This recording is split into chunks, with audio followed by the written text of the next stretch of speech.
Olá pessoal, tudo bem? Vamos então dar continuidade à nossa disciplina de endomarketing, especificamente a unidade 2 que a gente já está concluindo com essa última aula.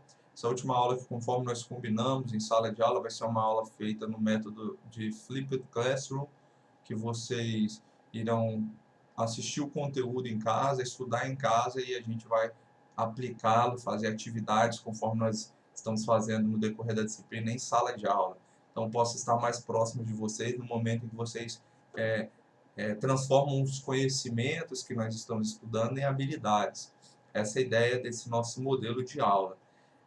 Espero que vocês estejam com um copinho de água, caderninho do lado, com os slides aí, numa postura de estudo, né, no movimento de estudo, conforme nós conversamos no início também do nosso curso. Assistir vídeo assistir vídeo de estudo é como estudar em livros. Existe uma diferença entre você pegar livros de estudo e livros de lazer, assim como existe diferença entre você assistir um vídeo para estudar e você assistir um vídeo como lazer. Então, como esse é um vídeo para estudo, é um vídeo teórico, é interessante que vocês estejam no ambiente adequado, que estejam com todo o material próximo para que não se desmotivem e possam aproveitar ao máximo, certo? Bom, nós estamos então seguindo aquele nosso material que foi enviado no Blackboard de vocês. Estamos no slide de número 9. Espero que estejam com os slides abertos. Essa primeira etapa da nossa disciplina, até a unidade 3, é baseada nesse livro aqui, ó. Esse livro é um livro muito bom, Comunicação nas Organizações na Era do Conhecimento, da Maria Tereza Angeloni, da editora Atlas. Então, é um livro muito bacana, tem lá na biblioteca da nossa instituição. Recomendo que vocês estudem para a prova pelo livro, não só estudem por meio dos slides, utilizem as anotações de caderno, os vídeos que eu tenho postado e, logicamente, pelo livro, que ele vai dar uma base muito forte aí para a nossa disciplina.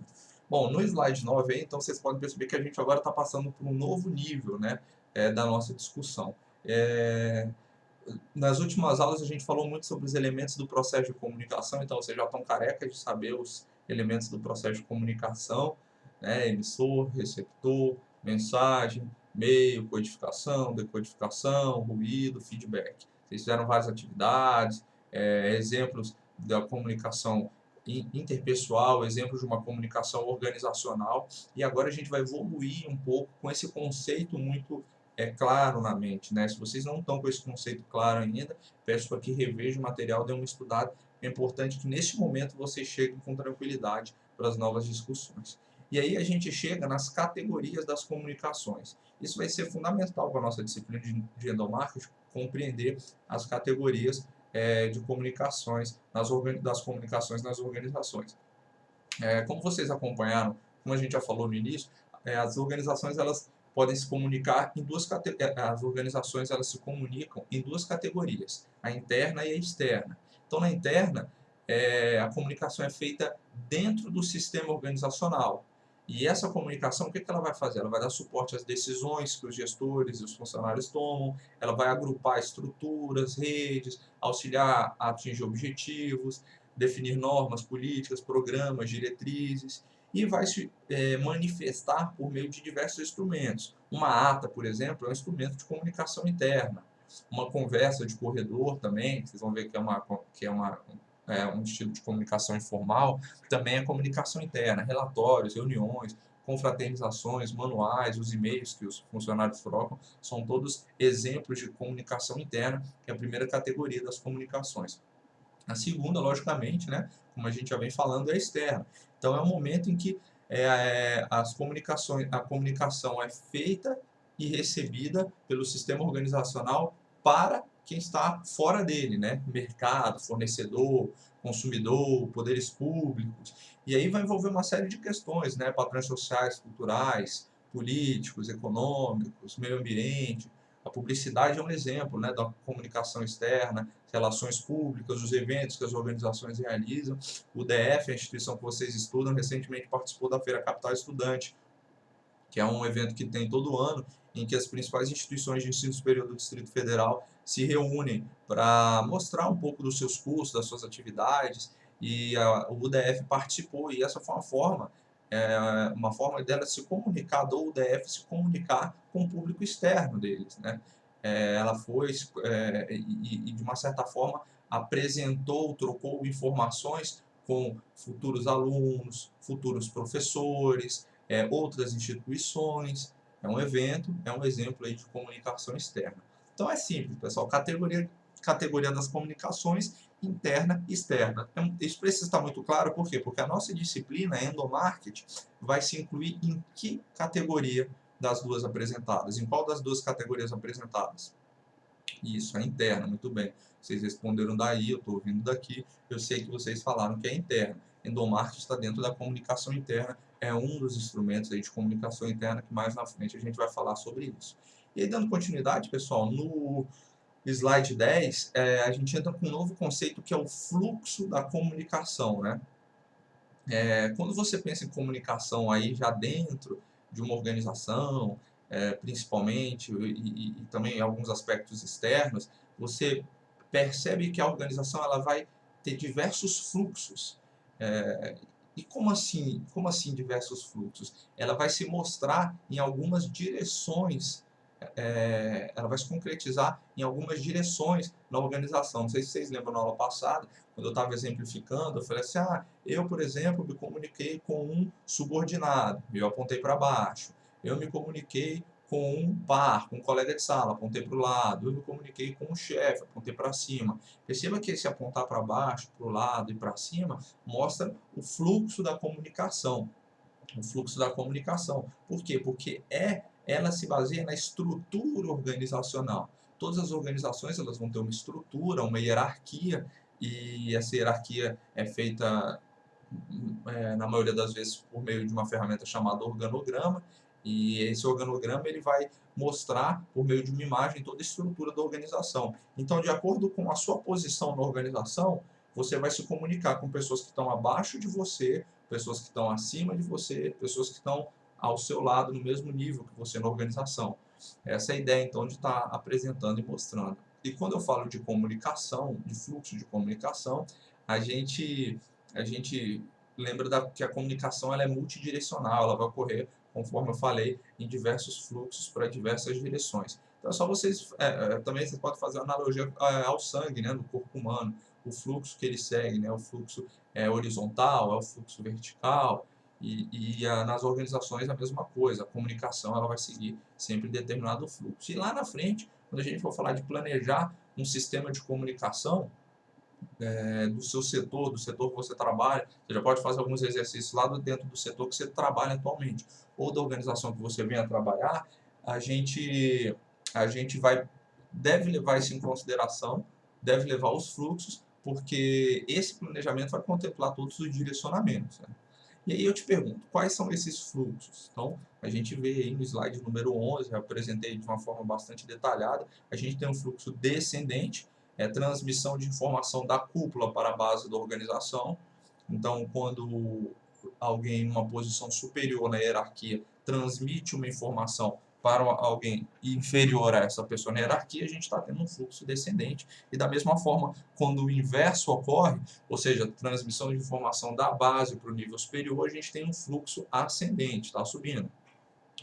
Se eu falo hoje com a minha chefe, comunico, mando um e-mail para ela, eu estou tendo um fluxo ascendente. Se eu estou falando, volto a dar o mesmo exemplo com um subordinado meu, eu estou tendo um fluxo descendente. E aí entra a questão da comunicação horizontal, que é a transmissão de informações de integrantes da organização do mesmo nível, ou entre níveis hierárquicos diferentes de forma diagonal e lateral. Então você vê que a horizontal, ela não é simplesmente horizontal, você vai ter duas formas da organização da comunicação possuir um fluxo horizontal. A primeira é a diagonal, ou seja, contato com pessoas de status mais elevado e mais baixo que trabalham em outros departamentos, e lateral, contato com pessoas de igual status que trabalham em outros departamentos. Então você vai ter ali departamentos que têm o mesmo status dentro da organização, se as pessoas que se contatam de um setor para o outro, você tem uma comunicação horizontal, lateral, ou se você tem pessoas de departamentos com status diferenciados, você vai ter uma comunicação horizontal, diagonal. Então, se essa questão porventura vier a cair numa prova, ou se você estiver fazendo o planejamento de comunicação da sua organização, do seu setor, lembre-se de, ao definir o fluxo de comunicação horizontal, definir é horizontal o quê? Horizontal diagonal ou horizontal lateral. Se colocar só horizontal, é uma resposta incompleta, né? Porque há essas duas opções aí que eu apresentei a vocês. Espero que até aqui esteja tranquilo.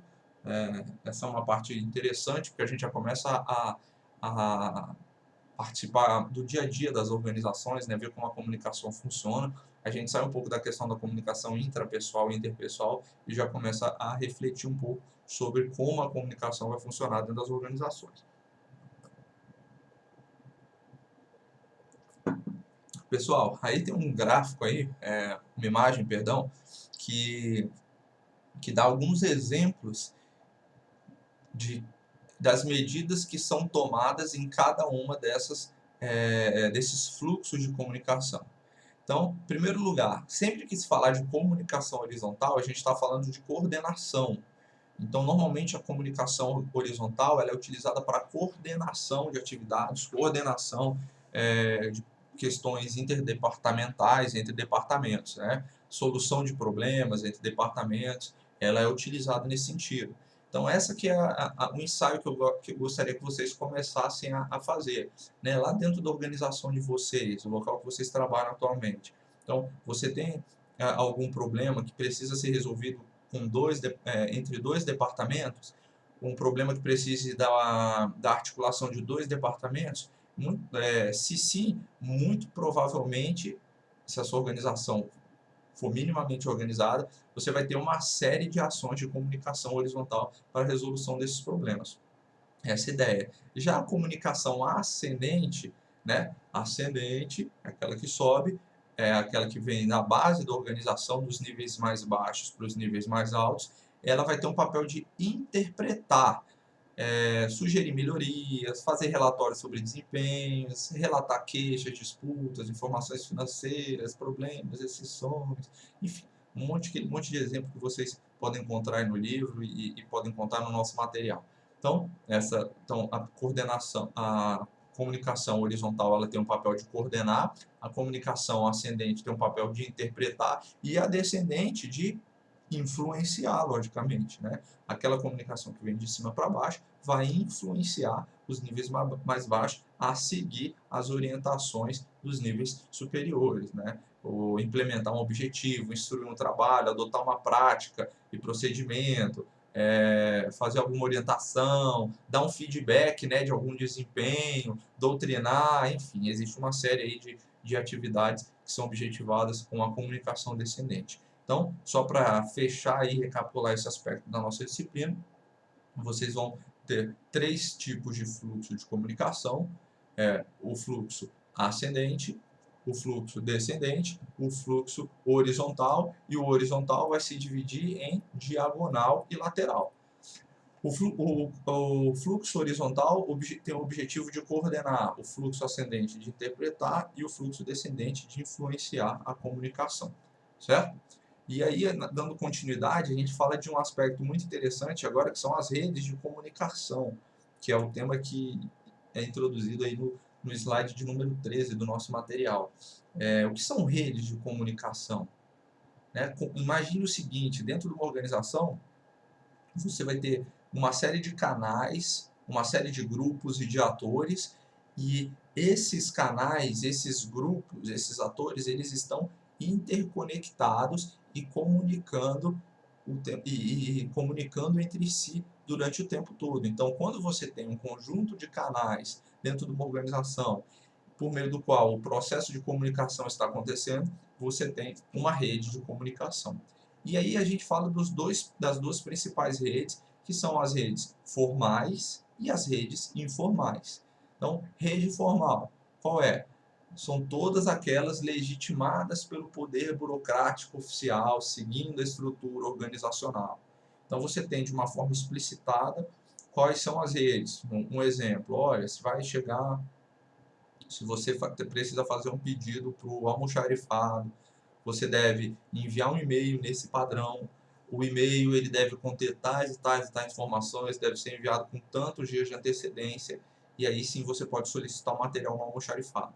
Perceba que essa manifestação comunicativa, ela segue uma regra, uma forma previamente estabelecida pela organização. Por isso, rede formal. Então, as pessoas que se comunicam dentro desses padrões que possuem formas previamente estabelecidas pela organização são pessoas que utilizam a rede formal. Então, quando você tem um relatório, por exemplo, um memorando, enfim, são dois instrumentos da rede formal. O oposto é o que? É a rede informal, que são as comunicações, as manifestações espontâneas dos integrantes, né? Se você está lá no corredor da instituição, você encontra um colega seu e você vai fazer uma fofoca, por exemplo. Ah, você viu, ó, o porteiro novo aqui da organização, ele está chegando sempre atrasado. Aí você vai falar mal de uma pessoa. Isso é uma rede informal, né? Não tem nada que estabeleça na organização que você deva comentar da vida alheia lá dentro, né? Então, isso é uma rede informal. É lógico que a rede informal ela pode atuar tanto para o mal, com esse exemplo que eu dei, quanto para o bem. Inclusive, a rede informal está sendo muito incentivada agora nas organizações que adotam o modelo de gestão participativa, qual as pessoas podem participar mais, então essas redes são mais incentivadas. E alguns estudos, né, que a professora Angeloni apresenta no livro que eu mostrei a vocês no início da aula, alguns estudos, inclusive, comprovam que 75% das informações que passam nas redes informais estão corretas e que é uma rede muito ativada, né? As pessoas elas acabam preferindo a utilização da comunicação informal. E existe uma rede, um outro estudo também, visto em uma outra obra que está na bibliografia básica de vocês, no plano de ensino, que fala que dentro do Brasil essa é uma rede muito forte, muito mais forte do que em países como Alemanha, Japão, são países em que as organizações elas têm uma estrutura formal mais forte do que a nossa, né?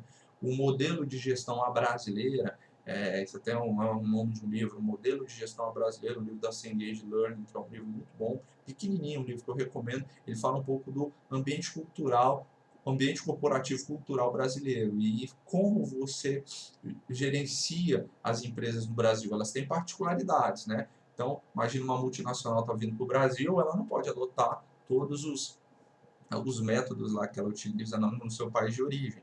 Isso ocorre até entre estados, né? Uma empresa, por exemplo, que tem sede no Rio de Janeiro e vai abrir uma filial, que tem a matriz no Rio de Janeiro, vai abrir uma filial em São Paulo, se ela adotar o seu método de trabalho em São Paulo, integralmente, provavelmente ela vai ter alguns problemas, porque há uma diferença cultural.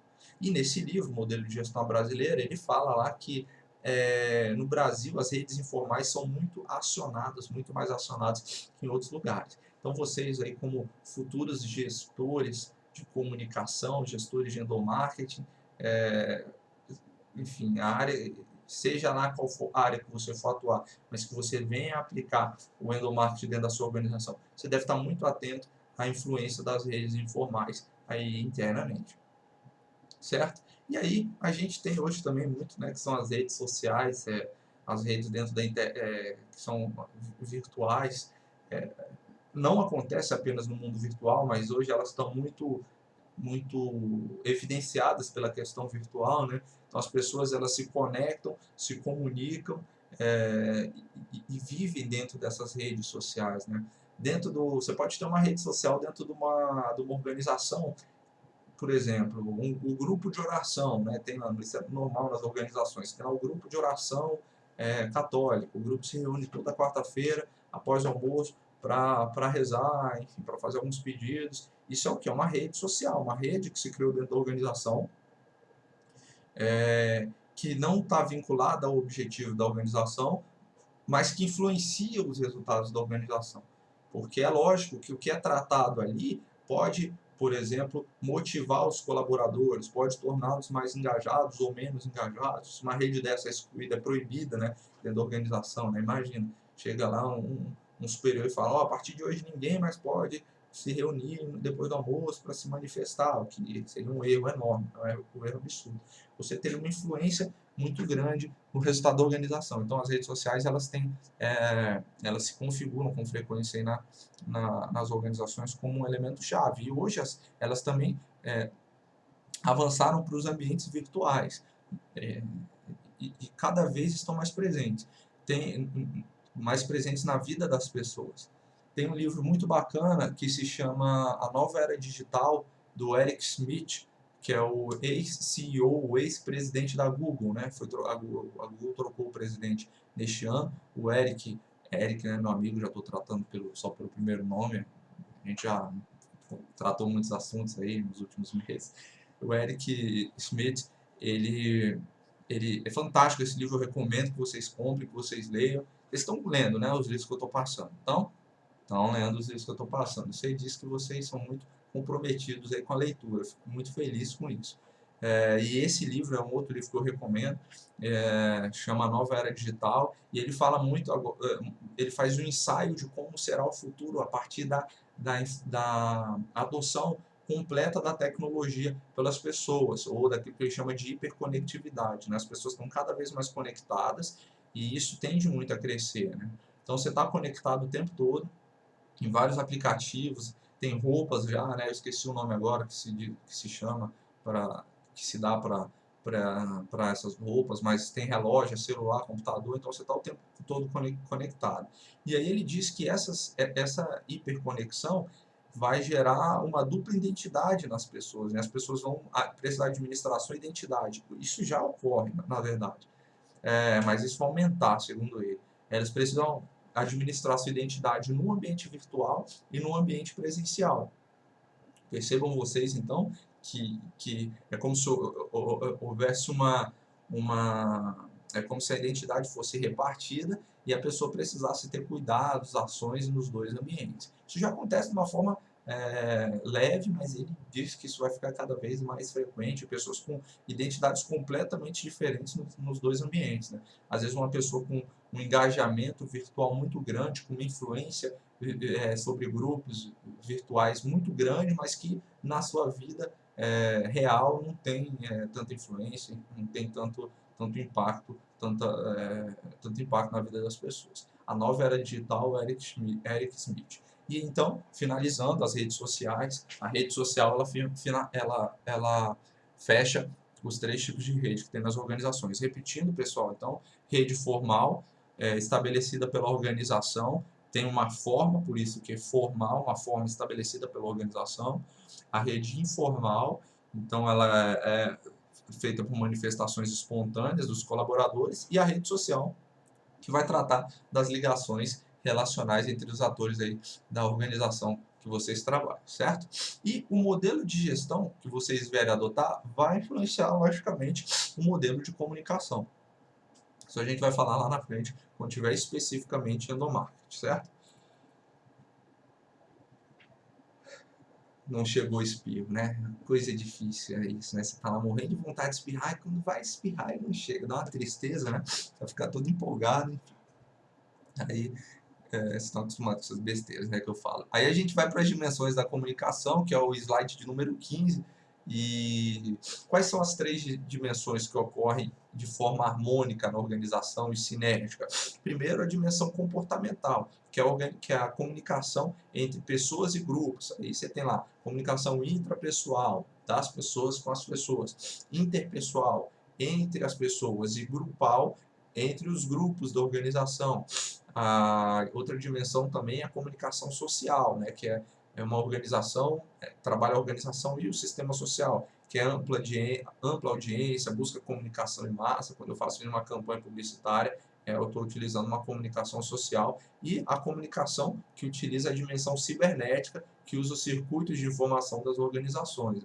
Se você coloca lá manda um e-mail lá para um grupo de pessoas dentro da sua empresa, tentando mobilizá-las para determinada ação da organização, essa é uma comunicação que utiliza a dimensão cibernética e comportamental. Por quê? Cibernética, porque utiliza os circuitos de informações das organizações, e comportamental, porque é uma comunicação interpessoal. As 3 dimensões, volto a repetir, elas vão ocorrer na organização de maneira sinérgica e harmônica. Certo, minha gente? Certo.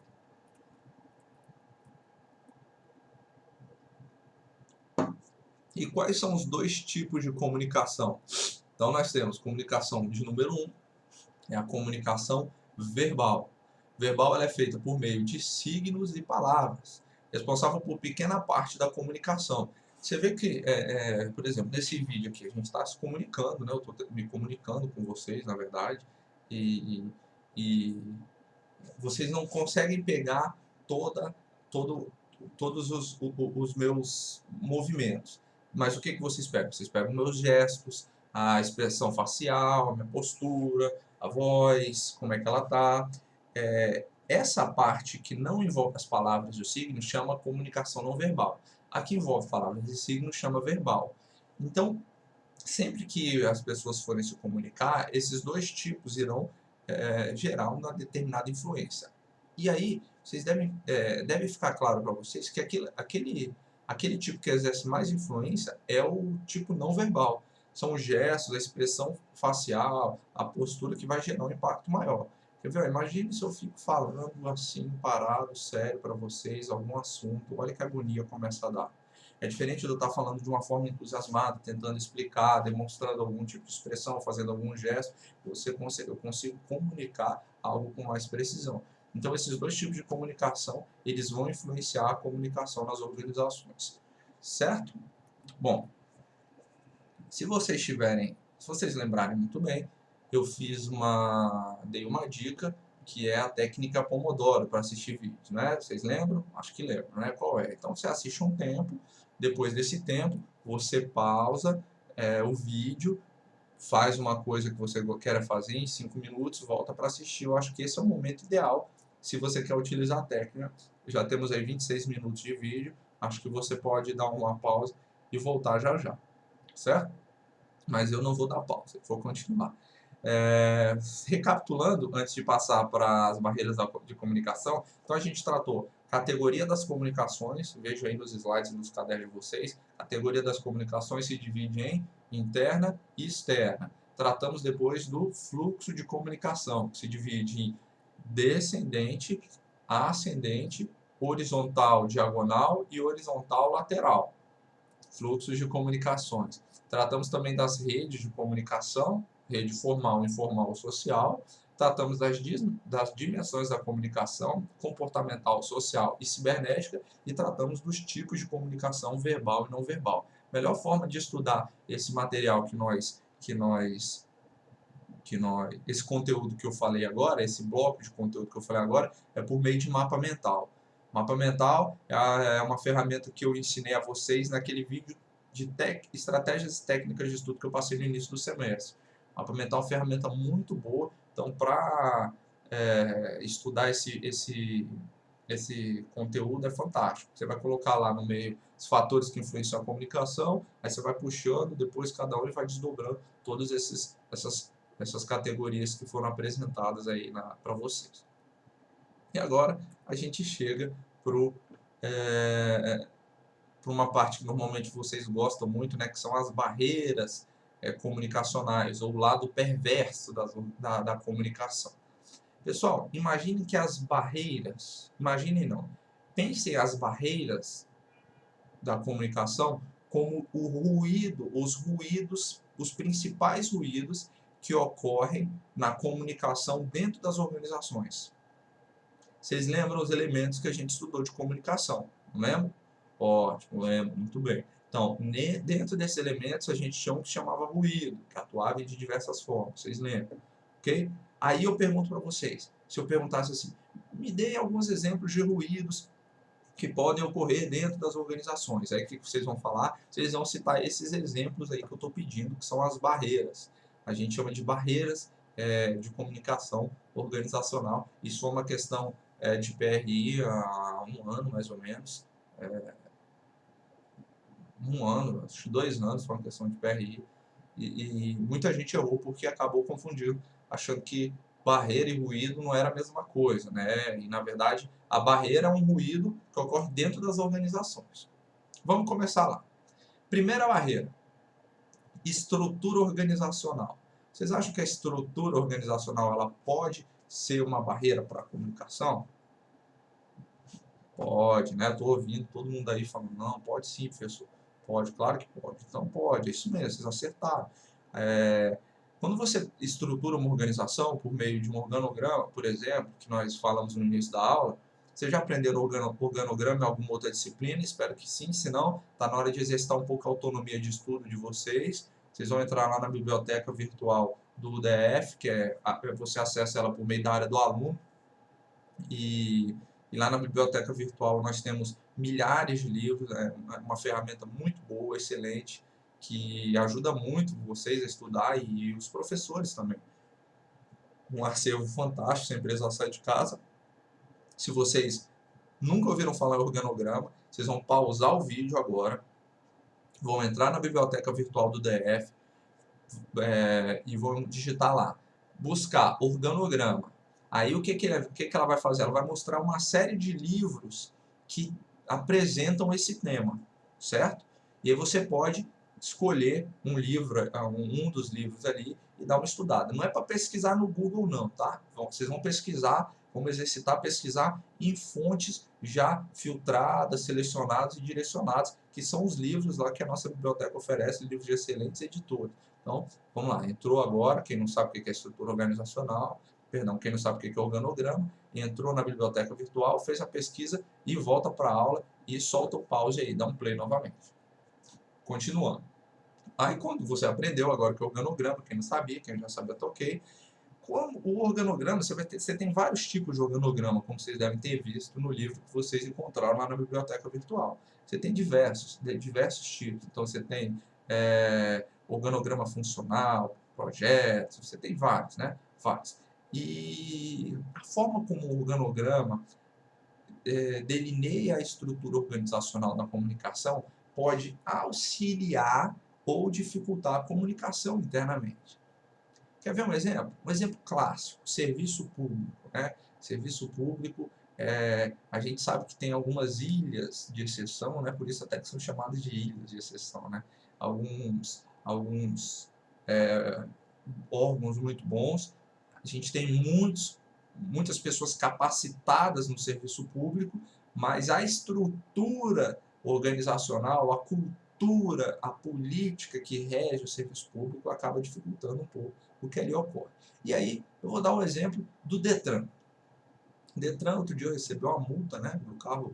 Eu estava viajando, vejam vocês, eu estava viajando, e aí quando eu voltei, um mês depois, eu recebi uma multa que meu carro estava estacionado em local proibido, travando a saída de outro veículo. E meu carro estava na garagem, ninguém pegou, a chave foi comigo, só eu que usei, então impossível. Impossível ser o meu carro, desconfiei que fosse ou placa clonada ou alguma maldade, né, de alguém, não sei. Entrei com um recurso lá no Detran, falando, olha, estava viajando, mostrei minha passagem, tirei foto do carro para ver se, até sugeri, né, falei, ó, ter clonado a placa do carro aí, porque está muito estranho, como é que meu carro está fechado, por que ninguém rebocou, né, como é que tiraram o carro de lá, não tinha guincho, reboque, enfim, muito estranha essa história. E aí eu entrei com recurso, entrei lá no sistema do Detran, não sei se vocês já tiveram a satisfação, o prazer de entrar no sistema do Detran, é quase tão bacana quanto enfrentar aquela fila lá gostosa de 4 horas, né? Ou coisa boa. Você chega lá, tá lá, você pega uma senha, né? Sua senha de número 6.499, aí você olha lá no monitor, tá na senha 14 ainda. Aí você fica satisfeito o resto do dia com aquela sua espera ali. E o sistema do Detran, ele é bem agradável como as filas de espera que nós temos lá.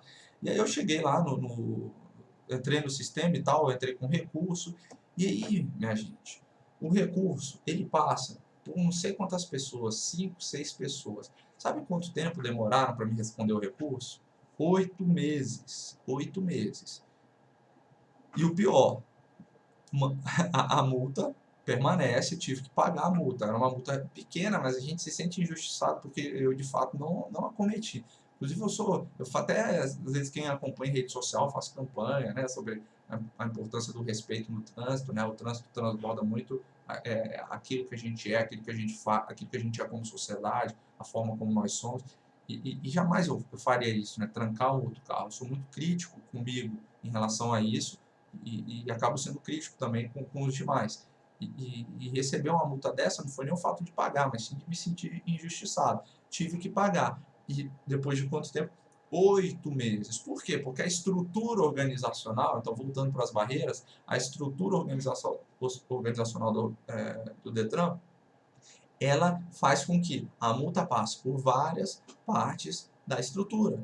Passou pelo setor de verificação de não sei o que, setor de departamento de não sei o que,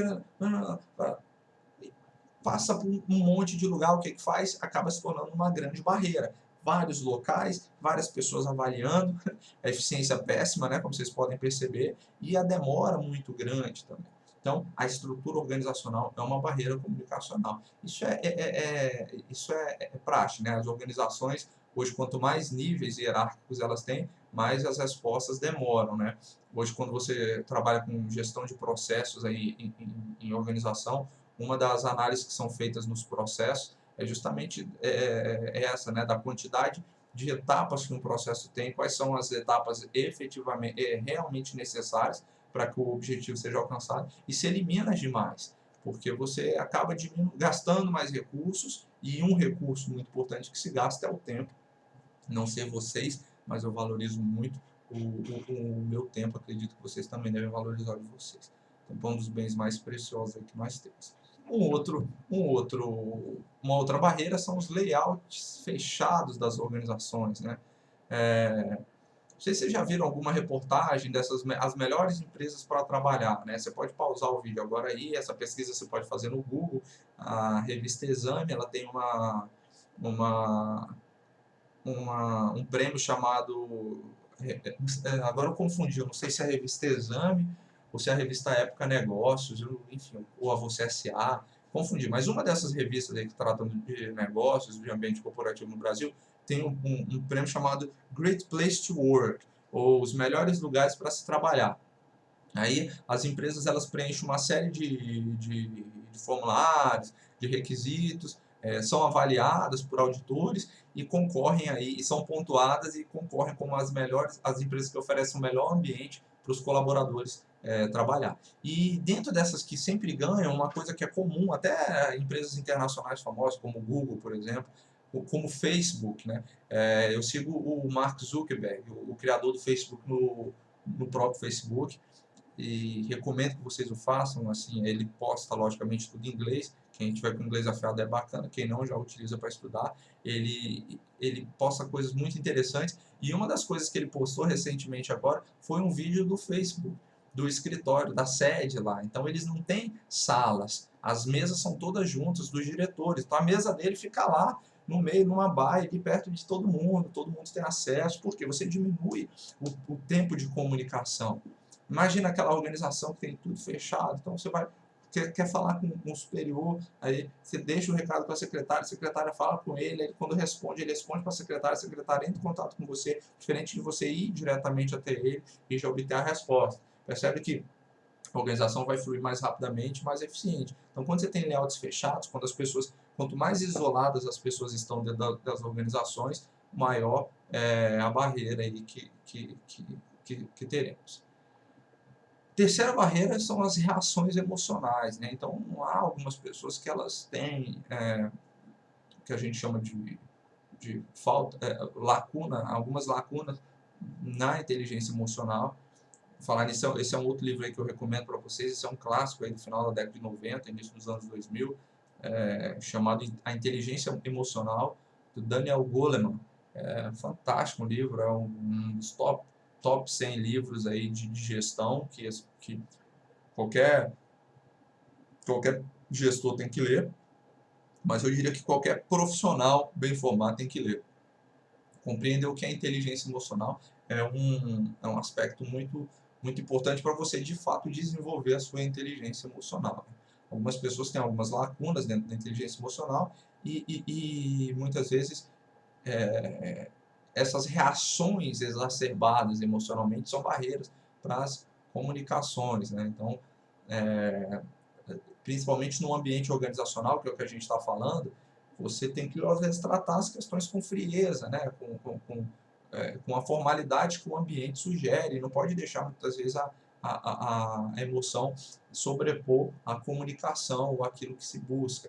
E as reações, elas acabam sendo uma barreira muito grande, né? Porque se eu vou comunicar uma notícia a algo a alguém, né? Imagina a seguinte situação, eu chego para um par meu e falo, olha, aquele projeto lá que nós estamos realizando em conjunto, a entrega dele foi antecipada, então ao invés dele precisar ser entregue na próxima semana, ele precisa ser entregue agora, depois de amanhã.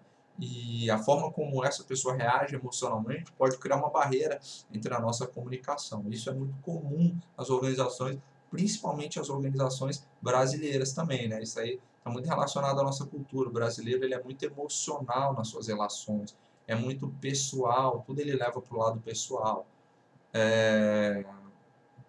Não vou fazer um juízo de valor se isso é bom ou se isso é ruim, mas isso é um fato, isso acontece.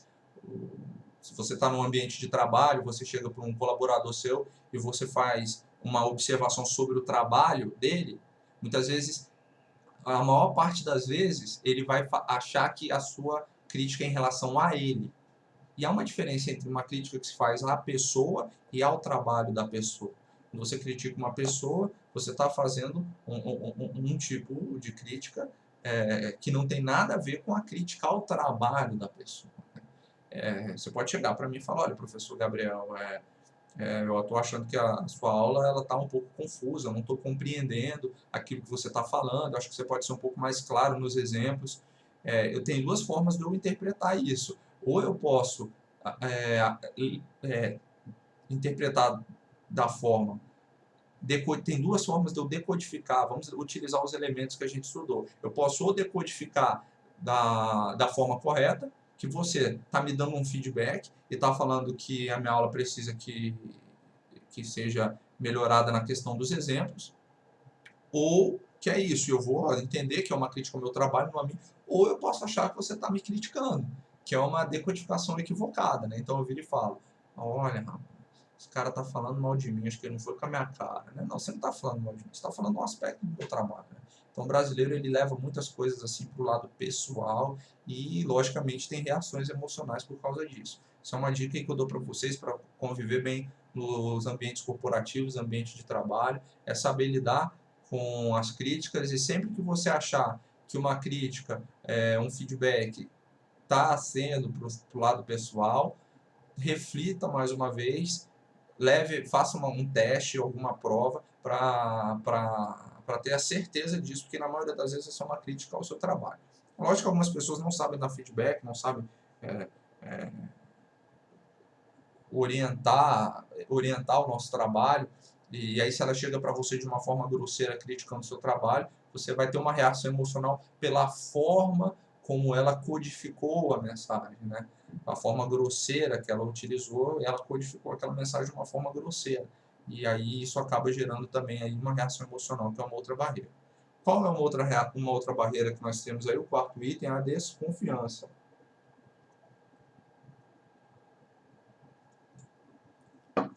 Então, naturalmente, a gente vai criando, dentro das nossas relações sociais, confiança e desconfiança com as pessoas, em relação às pessoas que nós convivemos, de acordo com o quê? De acordo com a forma como essas pessoas se comportam frequentemente, ou de acordo com o histórico delas, ou até de acordo com o preconceito que nós temos. E a própria desconfiança vai ser uma barreira, né, para a comunicação. Se você desconfia de alguém ou desconfia de uma organização, você automaticamente anula o efeito que aquela comunicação quer ter. Imagine você, vou dar um exemplo, né? Semestre passado, um aluno chegou para mim e falou assim, professor, ele nunca vinha à aula, né? Faltava todas as aulas e até acabou sendo reprovado por falta, né? Não chegou nem ao final da disciplina porque ele foi reprovado por falta. E aí ele faltou todas as aulas. Quando ele estava para estourar as faltas, ele chegou para mim assim e falou assim, professor, desculpa estar te procurando só agora, eu tive um probleminha no trabalho e por isso eu não estava vindo aqui, quero saber se o senhor pode abonar as minhas faltas. Eu não posso abonar as faltas segundo o regulamento da nossa instituição, não existe abono de falta, mas aquele processo de comunicação, ele já era repleto de desconfiança da minha parte, né? Porque a pessoa que não se comunica comigo em momento algum e só se comunica no momento que a corda está arrebentando, logicamente que eu vou falar, opa, isso não é uma situação normal. O aluno normalmente está tendo um problema, manda um e-mail, me procura, conversa, explica e tal, antes da bomba estourar. E não foi esse caso. Então, aquele próprio processo, até se ele estivesse falando a verdade, né, eu não poderia abonar as faltas, porque isso não é permitido pelo regulamento, mas até se ele estivesse falando a verdade, estivesse sendo franco, o processo de comunicação entre nós estaria coberto de desconfiança da minha parte, da parte do receptor. Isso ocorre com vocês, né? Isso ocorre com vocês. Você imagina lá aquele ex-namorado que você teve lá, né? E o cara mentia sempre para você, falava que ia jogar bola e ia pro barzinho, né? Aí você descobriu uma vez, duas, três vezes. Na quarta vez, ele foi te falar que estava jogando bola, você vai acreditar ou não vai? Provavelmente você vai desconfiar da versão dele. Isso ocorre nas organizações também. É muito claro que nas organizações vão ter pessoas que a gente confia mais e desconfia. Então isso é uma barreira, porque às vezes a gente desconfia de uma forma injusta. Quinta barreira, não ouvir, simplesmente não ouvir. E isso a gente, nós somos muito hábeis no fato de, no ato de não ouvir. Não somos hábeis demais. Quantas vezes as pessoas estão falando com a gente e a gente, tá vendo esse quadro que eu coloquei no slide 17, ó, a gente está mais preocupado na resposta que vai dar do que escutar o que aquela pessoa está falando. Então, a pessoa começa a explicar para você alguma coisa de, sei lá, de algum determinado assunto, um assunto polêmico, ela está querendo falar alguma coisa, explicar, mas você não está nem ouvindo o que ela está falando. Você pegou um trecho daquilo que ela falou e já está elaborando a resposta para aquilo. Isso é não ouvir. Isso é uma barreira para a comunicação, porque quando a gente não ouve, não há comunicação, não há decodificação.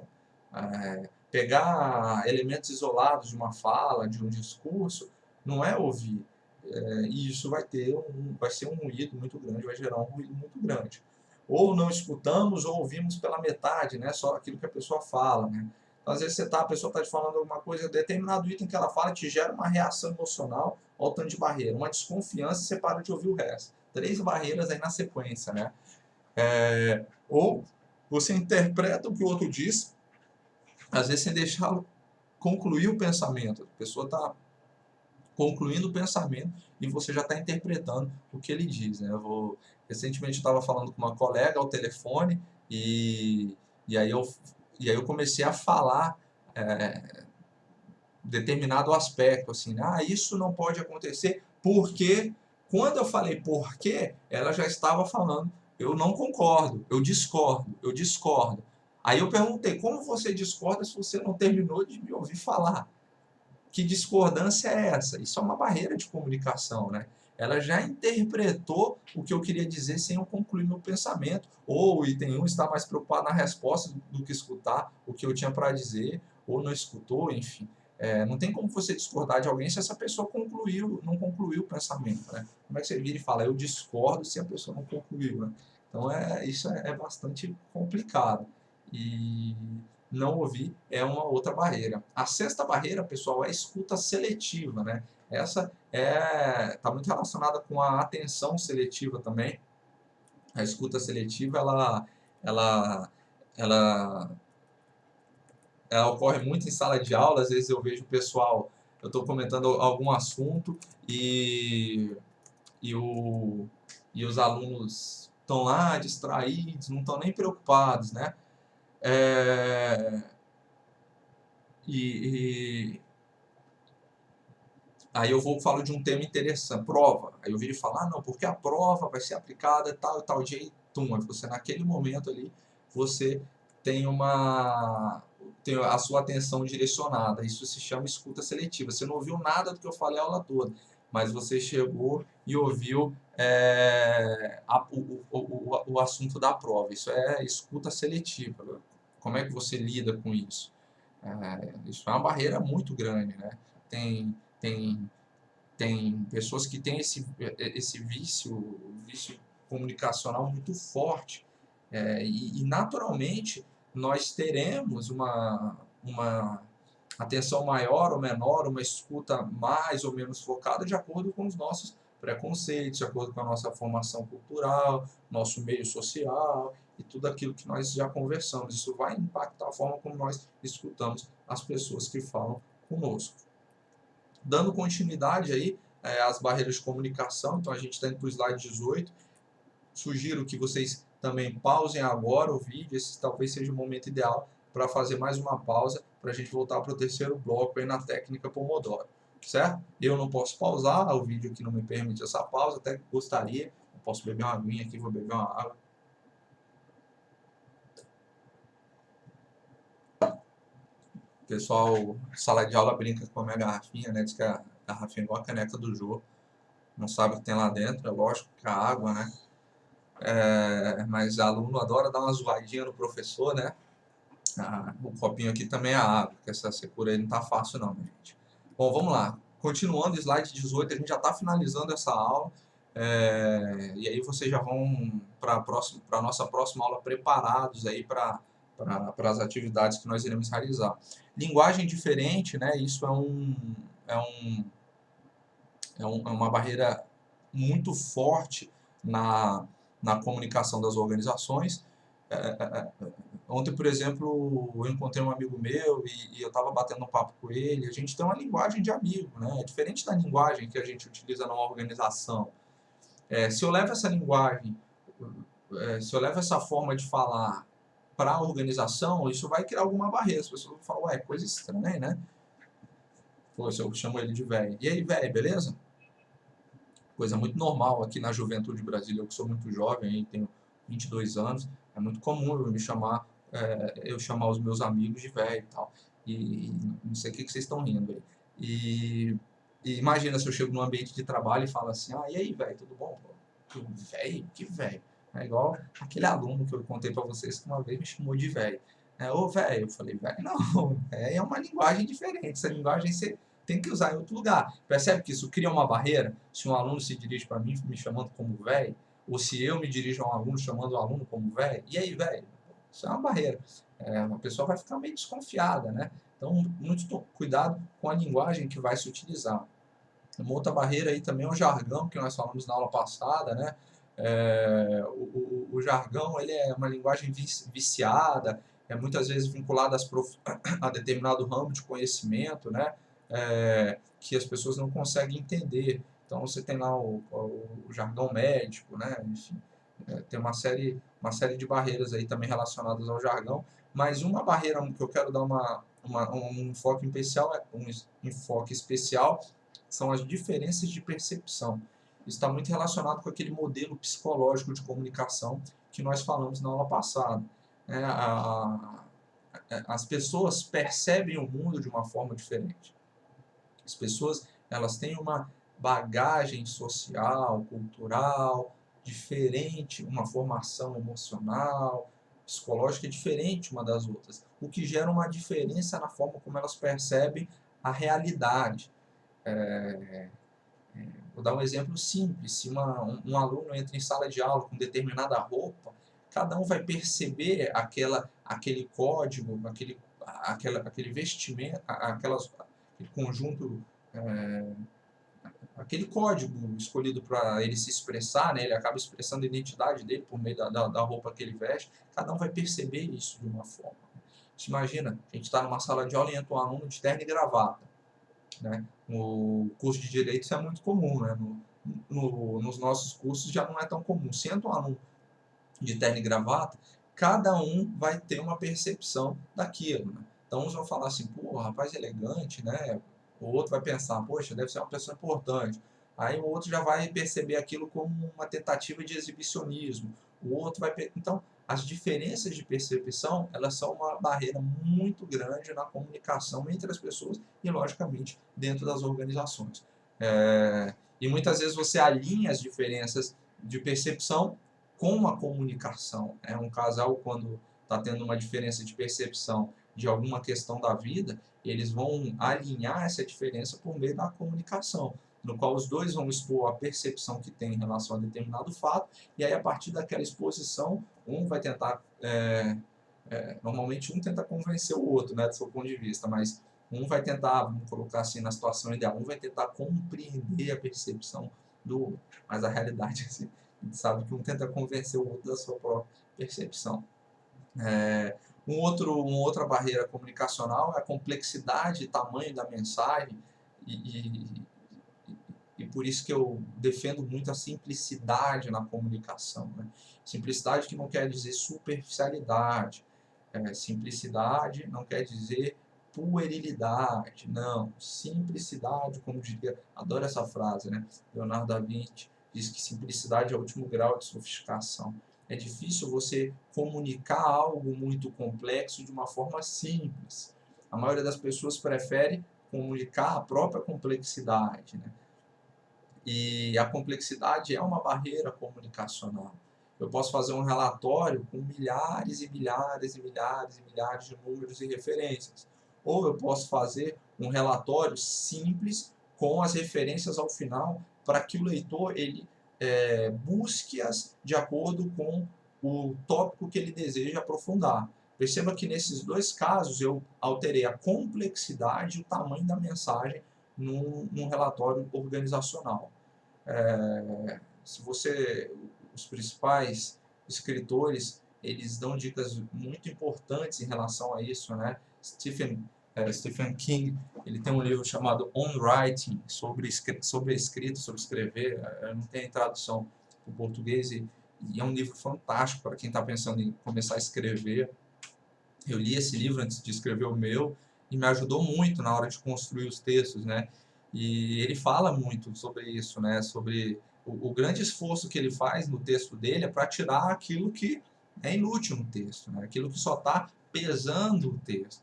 Então, muitas vezes, é duro, né? Escrever é reescrever. É duro você retirar, saber o que está tornando a mensagem só mais complexa e não mais profunda, mas apenas mais complexa. Só aumentando o tamanho da mensagem, mas não alterando o seu conteúdo. Isso é muito difícil. As próprias diferenças culturais, né, elas vão ser uma barreira muito grande na comunicação. Vou dar um exemplo. Recentemente eu recebi a ligação de um pessoal de uma outra cidade, eu não vou falar, né, qual cidade que eu vou viajar para ministrar uma palestra, e aí o pessoal estava vendo a questão do voo, que eu iria para lá. E aí o senhor que me ligou para verificar a questão do voo, ele, ele tem uma forma muito peculiar, né, de se comunicar relacionada à cultura dele, né? Então, falando muita gíria, fazendo muita brincadeira, muita piadinha, e que assim, e olha que eu não me considero um cara muito Caxias, né? Não sei, vocês devem saber disso, vocês sabem, eu brinco o tempo todo em sala de aula e tal. Mas é aquilo de uma certa forma me soa estranho, porque a gente estava tratando de um assunto profissional e ele com algumas comentários e piadas que não fazem parte do ambiente profissional. Mas eu não vi aquilo como uma maldade, né? Eu vi aquilo como uma diferença cultural. A cultura lá do local que eu estou indo é uma cultura mais intimista, né? Que as pessoas elas se colocam como próximas já de você automaticamente. É, aquela coisa mais pessoal que a gente estava até falando antes, né? Ali atrás é muito a pessoa personalizada, né? Não tem aquele distanciamento. Por exemplo, você tem alguns lugares que tem um distanciamento maior. São Paulo, suas pessoas são mais formais. Elas têm mais uma forma ideal para se tratar. No Nordeste, no Norte, as pessoas são mais informais, são mais pessoais. São diferenças culturais. De acordo com o ambiente que você está, a sua empresa ou a sua atuação profissional, onde a sua atuação profissional seja realizada, de acordo com esse ambiente, você deve ir adaptando aí a sua comunicação.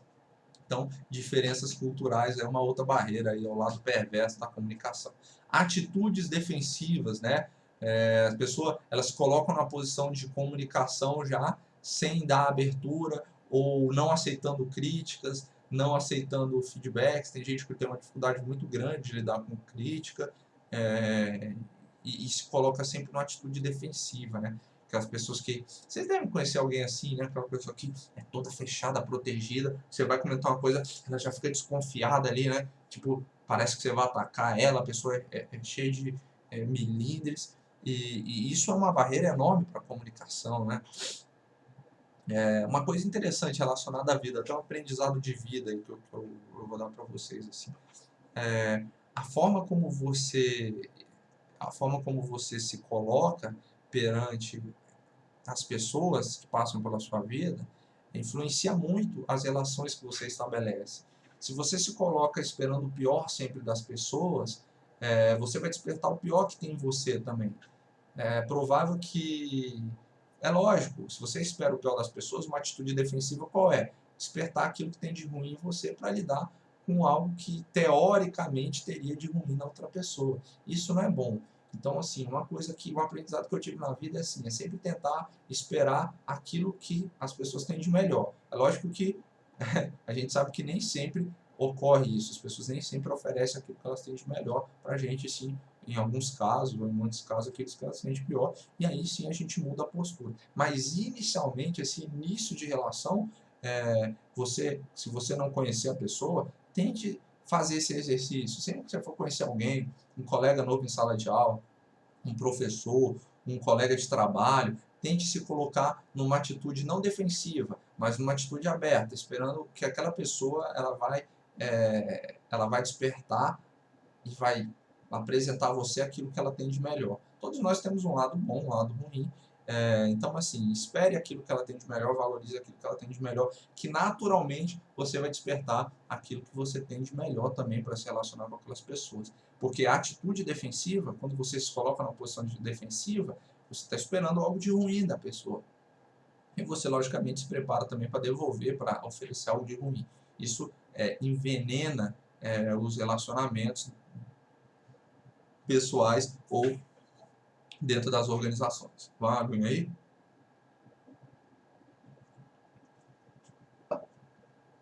A ausência de feedback, né? A ausência de feedback é um outro problema grave na comunicação organizacional. Os bons líderes, eles costumam dar muitos feedbacks aos seus liderados, né? Olha, você precisa melhorar isso, olha, tá muito bom, continua por esse caminho, né? Os bons relacionamentos são relacionamentos que você tem um feedback constante, né? No qual o parceiro, o marido, a esposa, o namorado, a namorada, eles sempre vão falando, olha, isso me agradou, olha, isso não foi legal, olha, fiquei feliz com isso, olha, fiquei triste com aquilo. Quando você tem um feedback, você pode reposicionar a forma como você se comporta. Se você não tem um feedback, você não tem como reposicionar. Ou seja, você continua atuando daquela forma que você acha correta. Ou você vai tentando diversas outras formas sem nunca saber qual é a correta. E dentro da comunicação, se você não tem feedback, é provável que você tenha uma dificuldade de comunicação. Uma grande dificuldade que a gente tem nessa aula, uma aula em vídeo, uma barreira que nós temos nessa aula em vídeo é a ausência de feedback. Eu não estou tendo feedback agora se você está ou não entendendo. Estou imaginando que vocês estão entendendo tudo que eu estou falando, né? Vocês estão pegando tudo. Mas eu não posso saber disso. Qual vai ser o meu feedback? Quando a gente se encontrar em sala de aula e partir para a aplicação desse conteúdo nas atividades. Aí eu vou começar a ter o quê? Um feedback se vocês estão ou não pegando esse conteúdo. Dentro dos processos de comunicação das organizações e das pessoas, a ausência de feedback também é uma barreira que pode prejudicar muito aí. Os canais formais, olha só que interessante, né? A gente já está finalizando a nossa aula aí, são só mais essas 3 barreiras. Os canais formais, eles são uma barreira muito importante, perdão, uma barreira muito influente aí para prejudicar a comunicação, porque muitas vezes eles dificultam ao invés de ajudar a comunicação. Às vezes você tem o canal, olha aqui, o caso lá do Detran, é um canal formal, que essa é uma grande barreira comunicacional, né? Não tem como um servidor qualquer chegar e me atender e resolver, não. Porque a forma qual é? Eu entrar no site, o site passar por aquele setor, blá, blá, blá, blá. Aquilo é a forma que foi criada para esse processo comunicacional. E esse canal especificamente prejudica. Muita atenção, pessoal, que nem sempre os canais formais são barreira de comunicação. Essa questão, inclusive, já caiu numa prova de concurso público, que eu não lembro qual foi, mas eu já vi essa questão, que perguntava assim, os canais formais sempre são uma barreira à comunicação. Aí a pessoa, um pouco distraída, que ouviu uma aula de uma forma muito rápida, ouviu essa aula aí no ônibus, ouviu sem a técnica Pomodoro, cansado já, né, já estamos quase 1 hora de aula, olhou e falou, o professor falou que os canais formais está lá, está no slide, ou quem só estuda pelo slide, né? Estudar só pelo slide também é uma barreira de comunicação, tá, pessoal? Fica a dica aí. Aí o cara olha lá e fala, canais formais, barreira de comunicação, porque ele marca verdadeiro. Mas não, nem sempre os canais formais são. Em alguns casos, eles são. Quando os canais formais, eles têm uma eficiência menor que o canal informal, eles são a barreira. Então como é que faz? Bom, você redesenha o canal para que ele se torne mais eficiente. O problema está no desenho dele, né, no processo de comunicação. A forma como a mensagem é codificada, é aquilo que a gente falou em sala de aula, exercitamos muito isso, não vou nem detalhar muito, vocês fizeram muitos exercícios sobre isso, que vocês terão sempre a responsabilidade pela comunicação como emissores, e agora como gestor, como estudantes de endomarketing também, né? Vocês sempre se coloquem no papel de responsáveis pelo sucesso da organização. Então, a forma como vocês codificam a mensagem vai influenciar positivo ou negativamente a comunicação. É mais uma barreira. E, por fim, a gente finaliza aí com essa inconsistência da linguagem verbal e não verbal. Vou dar um exemplo, a inconsistência da verbal e não verbal. Veja o que eu vou falar. Olá, pessoal, tudo bem? Hoje é um dia muito feliz para mim, estou muito emocionado aqui de estar ministrando essa aula para vocês. Para mim é muito bacana preparar aulas como essa à distância. Percebam que há uma inconsistência da minha linguagem verbal, na qual falo que eu estou muito feliz, e da minha não verbal, na qual eu mostro uma expressão de tristeza sem movimentar. E aí você vai acreditar em qual? É muito provável que você veja de mais valor a linguagem não verbal. Os tipos que nós falamos, o tipo não verbal, ele influencia muito mais. Então, quando ocorre uma inconsistência entre a linguagem verbal e não verbal, você tem uma barreira de comunicação muito forte. Às vezes você pergunta uma coisa para uma determinada pessoa e ela diz que sim fazendo não.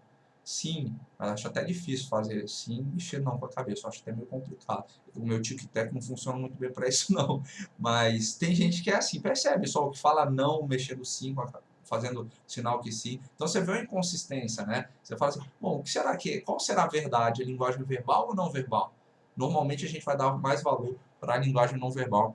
A linguagem não verbal ela entrega.